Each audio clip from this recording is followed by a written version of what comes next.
이에 왕이 제사하러 기브온으로 가니 거기는 산당이 큼이라. 솔로몬이 그 제단에 1,000번제를 드렸더니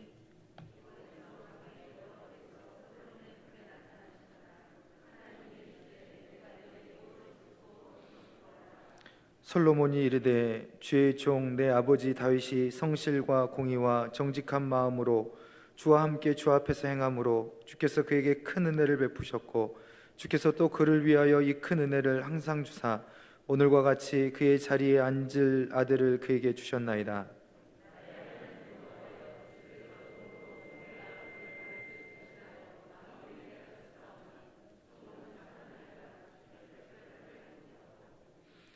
주께서 택하신 백성 가운데 있나이다. 그들은 큰 백성이라 수요가 많아서 셀 수도 없고 기록할 수도 없사오니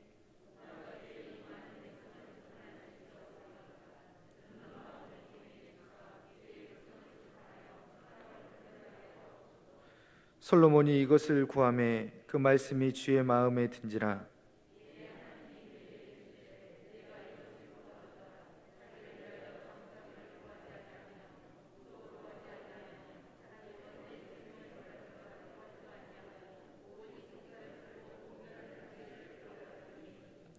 내가 네 말대로 하여 내게 지혜롭고 총명한 마음을 주노니 네 앞에도 너와 같은 자가 없었거니와 네 뒤에도 너와 같은 자가 일어남이 없으리라.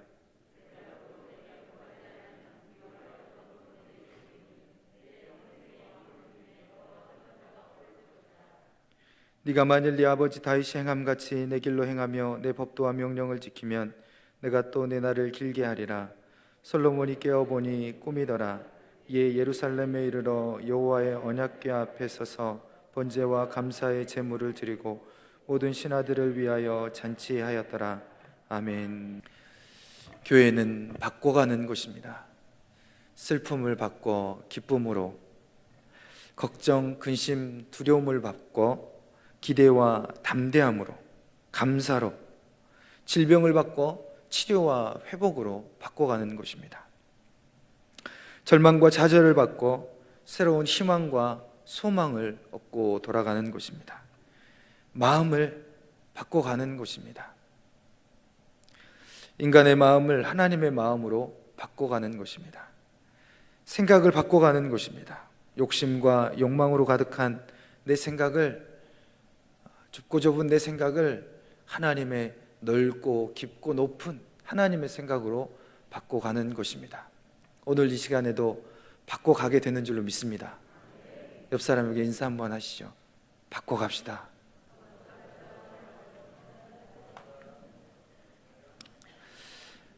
하나님은 우리 아버지 되십니다.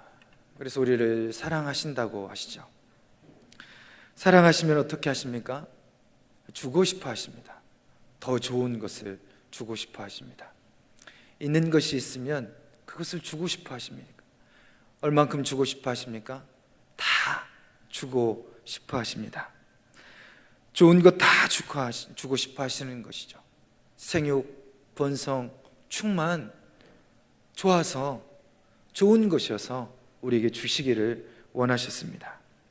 민수기 6장 24절에서부터 26절까지에 나온 이 말씀이 하나님께서 아론을 통하여서 이스라엘 민족을 향하여 하나님의 마음이 어떤 것인지, 이후로 이스라엘을 향하여서, 믿음의 백성들을 향하여서 아버지의 마음이 어떤 것인지를 기록했는데요, 이렇게 기록되어져 있습니다. 여호와는 내게 복을 주시고 너를 지키시기를 원하며 여호와는 그의 얼굴을 내게로 비추사 은혜 베푸시기를 원하며 여호와는 그 얼굴을 내게로 향하여 드사 평강 주시기를 원하노라. 구약의 축도라고 알려져 있는데요, 여기에 하나님의 마음이 담겨 있습니다. 우리를 사랑하신 하나님께서 나에게 복 주시기를 원한다. 나를 지키시기를 원한다. 그 하나님의 시선이, 그 하나님의 얼굴이 언제나 순간순간마다 나를 향하여 눈빛을 비추시고 계시고 너를 향하여, 그리고 얼굴을 향하여 드사 은혜 베푸시기를, 자격 없지만, 내가 잘난 것이, 내가 잘한 것이 없지만, 한 것이 없음에도 불구하고, 아무 공로 없음에도 불구하고 은혜 베푸시기를 원한다. 어떤 은혜요? 한없는 은혜를 베푸시기를 원하는 게 하나님의 마음입니다. 순간순간마다 우리의 마음은 요동하고 우리의 마음은 갈피를 잡지 못하고 때로 흔들릴 때에도 하나님은 우리를 향하여서 늘 집중하셔서 우리의 마음 가운데 평강 주시기를 원하시는 것입니다.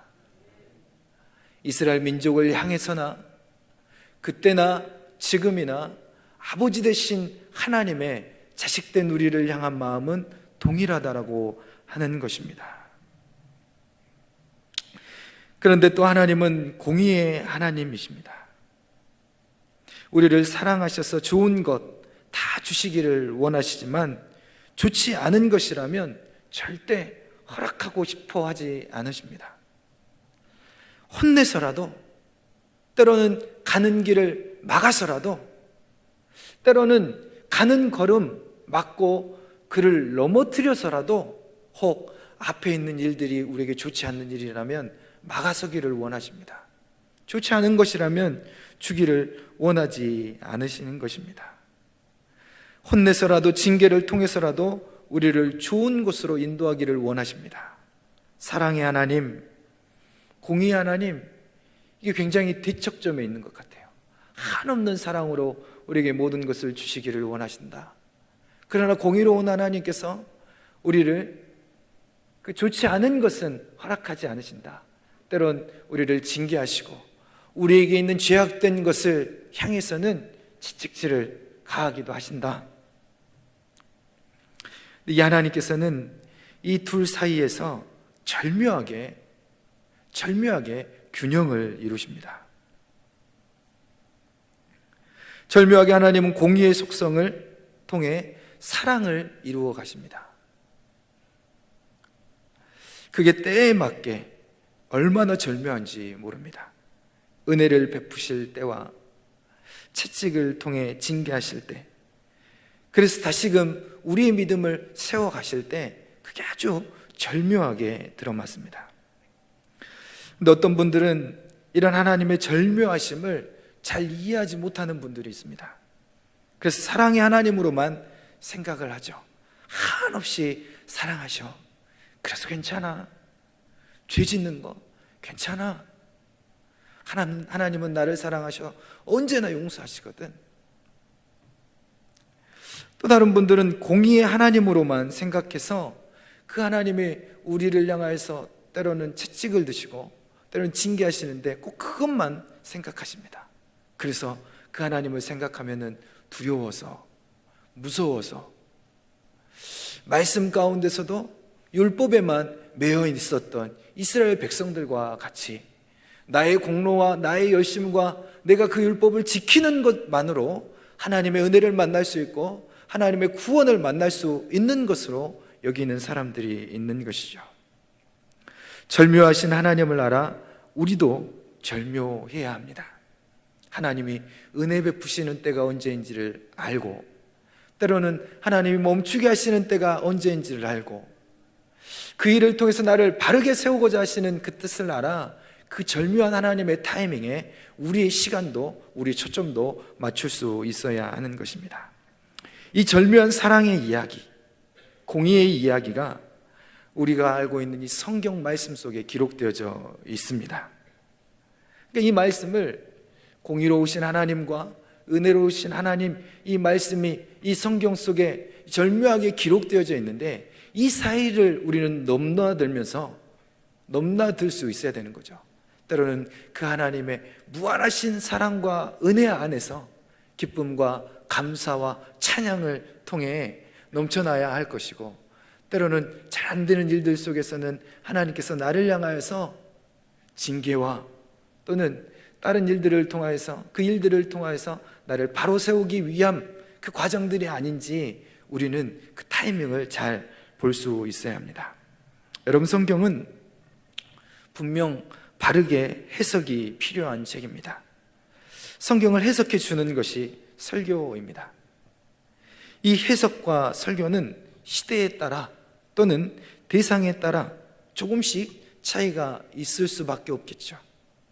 그 해석과 설교에 담긴 그 메시지, 그 중심, 본질은 변함이 없지만 그러나 그 표현 방식이나 또는 시대나 대상에 따라, 상황에 따라 다르게 해석될 수 있는 것입니다.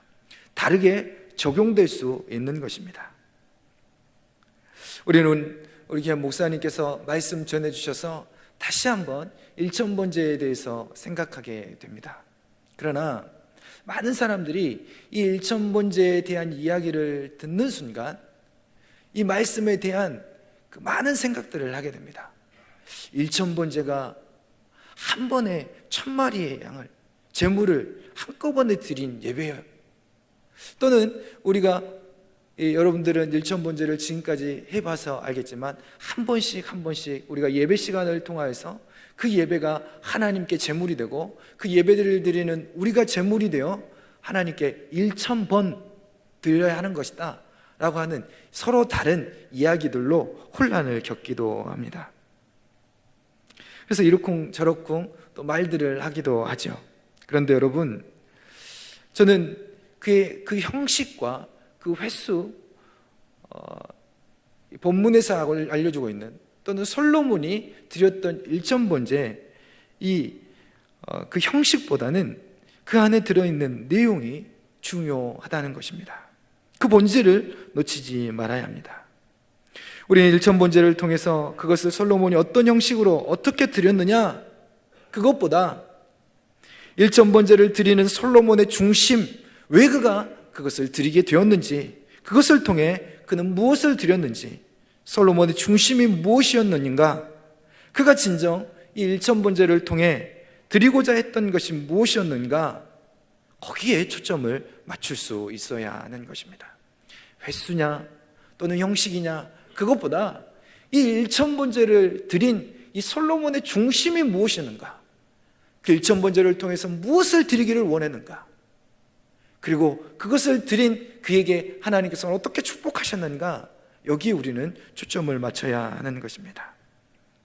손을 들어 달을 가리키고 있는데, 그러면 그 손을 통해 달을 바라볼 수 있어야 하는데, 그렇지 않고 그 손이 누구의 손이냐, 남자의 손이냐 여자의 손이냐, 깨끗한 손이냐 더러운 손이냐, 그렇게 하는 이 소모적인 논쟁을 피해야 하는 것이죠.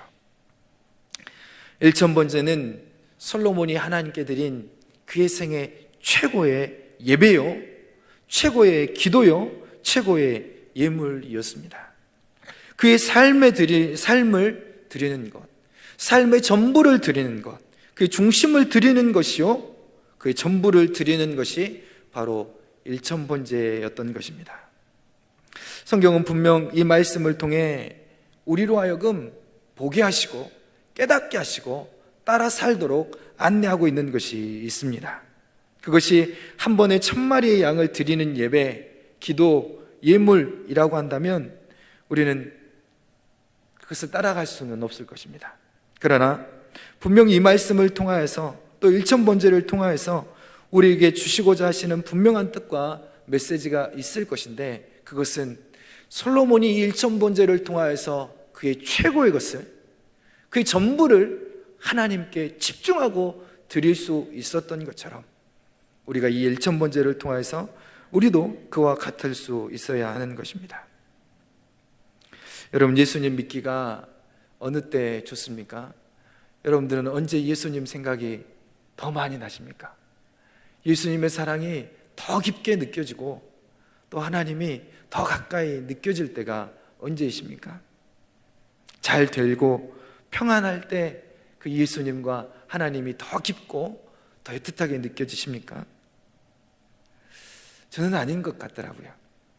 예수님 믿기 좋고 예수님을 가까이 할 수 있는 때는 왠지 그것과 반대로 예수님을 더 가까이 더 깊게 느끼기보다는 어렵고 힘든 일을 만날 때, 죄로 인해 괴롭고 고통스러울 때, 해결할 수 없는 문제를 만날 때, 그때마다 하나님을 더 가까이 찾고 만나게 되는 것 같습니다. 솔로몬이 일천번제를 드리게 된 이때도 마찬가지입니다. 솔로몬이 왕이 되고 난 뒤에 그의 아버지의 말에 따라 그의 정적들을 다 물리쳤습니다. 그러니까 죽였던 것이죠. 이제 왕이 되고 일천번제를 드릴 때는 그는 어쩌면 모든 것을 가진 사람이었습니다. 왕이 되었으니까요. 이제 왕이 올라 그의 정족들도 물리쳤을 뿐만 아니라 이제 자기 마음대로 무엇이든 할 수 있는 이때에 그는 하나님을 바라보는 것입니다. 자기의 힘으로, 자기의 능력으로, 자기의 욕심과 욕망으로 무엇이든 가능할 그때에 하나님 앞에 엎드리는 거예요. 하나님 앞에 집중하는 거예요. 그리고 하나님께 자신의 최고의 고백을, 자신의 전부를 모아 드리는 것이죠. 그렇게 드리면서 그가 무엇을 하나님께 말합니까? 자신의 욕심과 욕망을 구하는 것이 아닙니다. 솔로몬은 이 일천번제의 예배와 함께 하나님을 향하여서 기도하는데 그가 구하는 것은 욕심을 위하여서, 욕망을 채우기 위하여서, 자신을 위한 기도가 아니었습니다. 이제 하나님께서 그에게 맡겨주신 일인 것을 알고 그 일을 잘 감당할 수 있도록, 하나님이 맡겨주신 그 백성들을 잘 인도할 수 있도록, 그 백성들을 향하여서 그가 해야 할 일들을 잘 행할 수 있도록 하나님의 방법을 구하고 하나님의 지혜를 구하고 하나님의 능력을 구하는 것입니다. 오늘 이 말씀을 통하여서 이 솔로몬은 7절 말씀과 같이 나의 하나님 여호와여 주께서 종으로 종의 아버지 다윗을 대신하여 왕이 되게 하셨사오니 종은 작은 아이라 출입할 줄을 알지 못하고, 작지 않았거든요. 이제는 사실은 모두가 그의 앞에 엎드렸을 때였거든요. 주께서 택하신 백성 가운데 있나이다. 그들은 큰 백성이라 수요가 많아서 셀 수도 없고 기록할 수도 없사오니 누가 주의 이 많은 백성을 재판할 수 있사오리까? 듣는 마음을 종에게 주사 주의 백성을 재판하여 선악을 분별하게 하옵소서. 일천번제 예배를 통하여서 그의 전부를 드릴 뿐만 아니라 이어지는 그 기도를 통하여서 하나님이 감동하는 기도가 시작되는 거예요. 하나님의 마음을 구하고 하나님의 방법을 구하고 하나님의 지혜를 구하고 있는 것이죠. 작은 물방울이 있었습니다. 그 작은 물방울이 졸졸졸졸 흐르는 시냇물을 만나니까 자기도 시냇물과 같이 되고 싶은 거예요. 그래서 그 시냇물에 들어가 시냇물이 되었습니다. 그 시냇물이 졸졸졸졸 흐르다가 조금 이제 더 큰 냇가 냇물을 만나는 거죠. 그러니까 또 그 냇가가 냇물이 되고 싶은 거예요. 내로 이리저리 흐르다가 그것과 비교할 수 없는 강을 만납니다. 잔잔한 그 강물을 만나자 강물이 되고 싶은 거예요. 들어가서 강물이 됩니다. 유유히 흐르던 그 강물이 비교할 수 없는 크기의 넓이와 깊이의 바다를 만납니다. 바다가 되고 싶은 거예요. 그는 아주 작은 물방울이었습니다. 여러분, 이 작은 물방울이 그 큰 바다가 될 수 있을까요? 되고 싶습니다. 어떻게 하면 될 수 있을까요? 바다로 들어가 버리면 그는 바다가 되는 것입니다. 하나님을 믿고 예수님을 믿고 우리가 하나님을 믿는 것도 이런 차원과 같습니다. 우리는 아주 작고 보잘것없고 부족하죠. 그러나 우리가 나의 생각을, 나의 욕심을, 나의 욕망을, 나의 모든 것들을 포기하고 나의 전부를 가지고 바다와 같이 넓으신, 바다와 같이 깊으신, 바다와 같이 크신 그 하나님을 향하여서 나의 전부를 가지고 들어가 버리면 그때부터 나는 무엇이 되는 것이죠? 바다가 되어버리는 거예요. 하나님이 되는 거예요. 요한복음 14장 12절 말씀에 보면 내가 너희에게 이르노니 나를 믿고 나를 믿는 자는 내가 하는 일을 그도 할 것이요 그보다 더 큰 일도 하게 하리라. 하나님의 마음이거든요. 하나님은, 예수님은 우리가 그 능력보다 더 큰 능력이 있다면 그것을 나타내기를 원하시는 거예요. 솔로몬이 그의 전부, 그의 최고의 고백을 가지고 그리고 하나님의 마음과 합한 마음을 가지고 하나님 앞에 나아갈 때 그는 하나님의 모든 것들을 얻어버리는 거예요.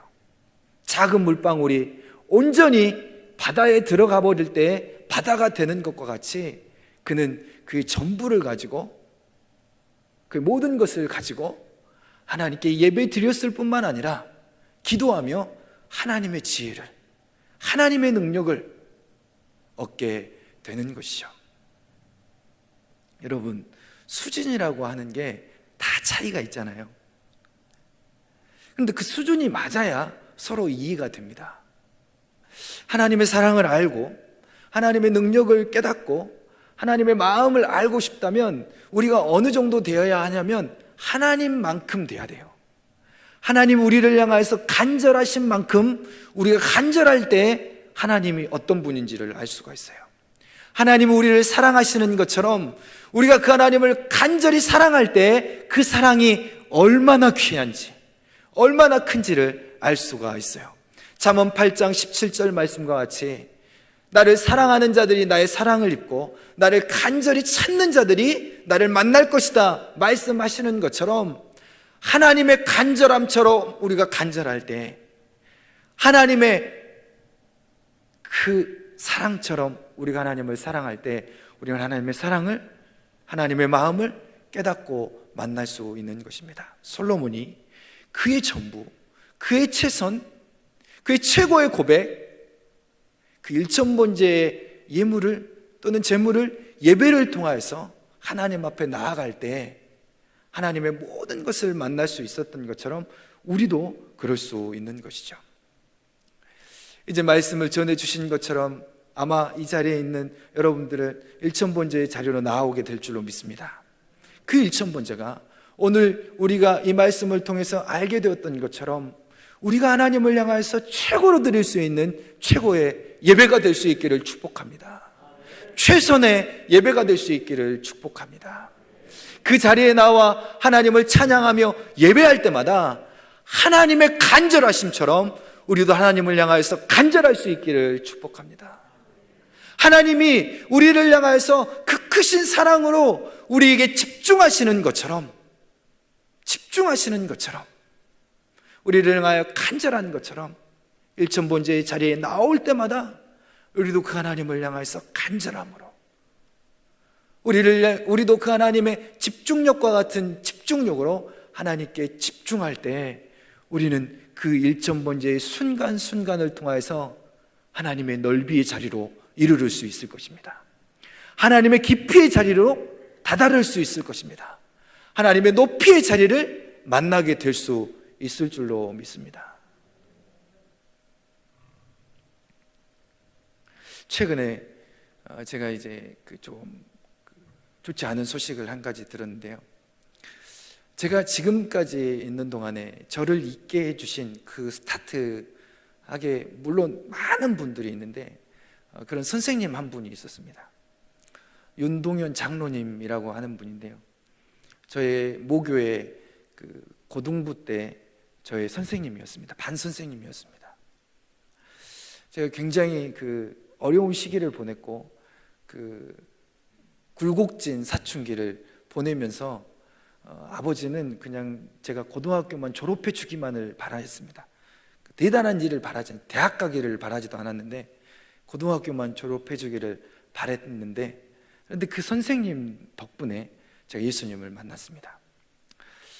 꼭 1부 예배가 마쳐지고 2부 예배 때 마치 이 앞자리, 맨 앞자리였거든요, 우리 반이. 그 앞자리에서 그 선생님이 이제 공과 공부를 하는 것이죠.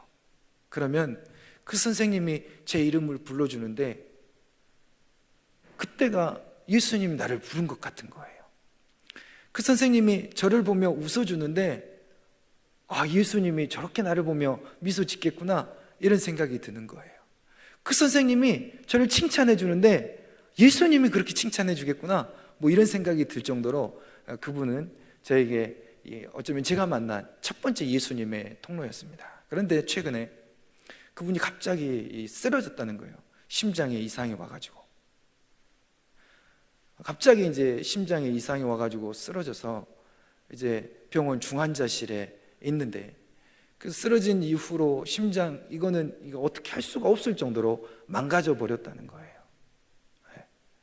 그래서 이제 그 망가진 심장 때문에 다른 것들이 다 안 좋아지는데 특별히 콩팥이 안 좋아져가지고 소변을 못 보는 거예요.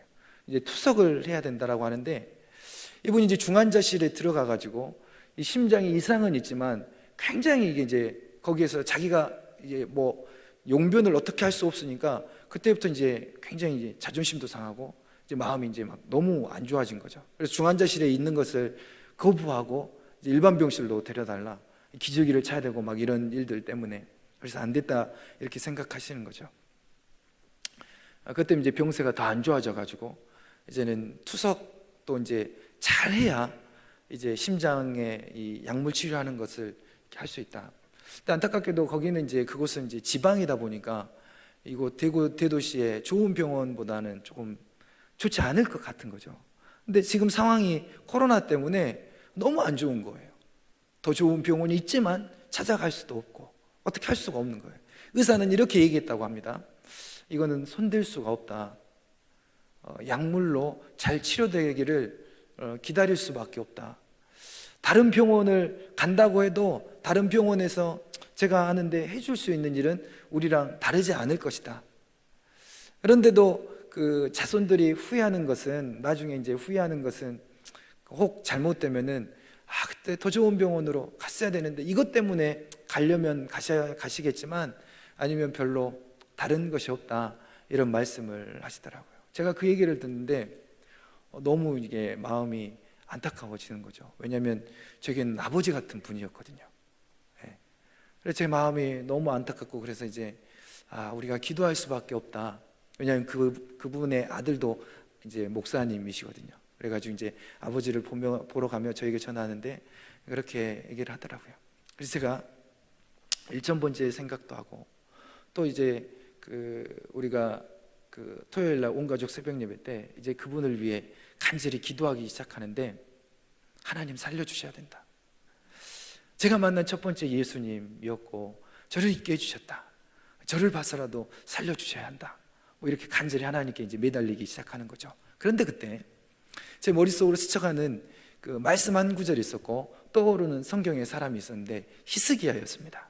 그리고 말씀이었는데 이사야 38장 3절의 말씀인데요, 한번 보여주실래요? 이 말씀인데 우리 다 같이 한번 읽어볼까요? 시작. 이르되 여호와여 구하오니 내가 주 앞에서 진실과 전심을 행하며 주의 목전에서 선하게 행한 것을 기억하옵소서 하고, 히스기야가 심히 통곡하니, 히스기야는 죽을 병으로 이제 죽게 되었거든요. 그러나 아까 이렇게 기도하는 거예요. 주를 향한 진심과 전심을 보옵소서, 기억하옵소서. 히스기야가 이 전 세월 동안 어떻게 하나님을 섬겼는지, 어떻게 하나님을 예배했는지, 어떻게 하나님께 충성했는지를 보라고 하는 거예요. 이 말씀이 생각나면서 제 마음 가운데 확신이 드는 게 뭐냐면, 제가 그분의 삶을 알거든요. 어떻게 기도했는지, 어떻게 교회를 위해 헌신했는지, 어떻게 충성했는지, 그래서 어떻게 제가 있게 되었는지, 그 일들이 주마등처럼 지나가면서 이런 마음이 생기는 거예요. 살겠구나. 히스기야처럼 살겠구나. 히스기야가 그의 기도를 통해, 그의 지난 과거의 행적을 통해 하나님께 기도할 때 그에게 15년의 인생을 연장시켜 주셨던 것처럼 그 장로님 살겠구나 하는 그 마음이 드는 거예요. 일천번제를 생각하는데 그 생각이 나는 거예요. 우리가 이제 함께 일천번제로 하나님 앞에 예배하고 기도하고 이렇게 모이게 될 때, 이것이 어쩌면 하나님을 향하여서 우리의 전심이고 진심이고 우리 최선이고 최고의 기도이고 고백일 수 있겠구나. 훗날 우리가 하나님 앞에 우리 인생의 막다른 골목을 만났을 때, 죽음의 순간을 만났을 때라도 하나님께, 하나님, 우리가 그때 일천번제를 통하여서 하나님을 향하여서 최고의 고백으로, 최선의 헌신으로 그 열심을 다해 하나님을 예배하고 찬양하고 기도했던 그것을 기억하옵소서.